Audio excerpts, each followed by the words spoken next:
স্ত্রীবাচক শব্দ। এই চারটি শব্দের মধ্যে স্ত্রীবাচক শব্দটি হচ্ছে বৈষ্ণবী। গরিবের জন্য বড়লোকের দরদটা মাছের মায়ের পুত্র শোকের মতোই। এখানে মাছের মায়ের পুত্র শোক, এই বাগধারাটির অর্থ কি? মাছের মায়ের পুত্র শোক এর অর্থ হচ্ছে মিথ্যার সুখ দেখানো। পদ্মাবতী কাব্যগ্রন্থের রচয়িতাকে? পদ্মাবতী কাব্যগ্রন্থের রচয়িতা হচ্ছেন আলাউল। মাইকেল মধুসূদন দত্ত প্রবর্তিত অমিত্রাক্ষর চন্দ্র প্রকৃতপক্ষে বাংলা কোন চন্দ্রের নবরূপায়ণ? মাইকেল মধুসূদন দত্ত প্রবর্তিত অমিত্রাক্ষর চন্দ্র প্রকৃতপক্ষে বাংলা অক্ষরবৃত্ত চন্দ্রের নবরূপায়ণ।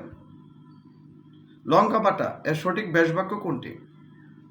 লঙ্কাবাটা এর সঠিক ব্যাসবাক্য হচ্ছে বাটা যে লঙ্কা। সমাস সাধিত পদ কোনটি? সমাস সাধিত পদ হচ্ছে এখানে দম্পতি।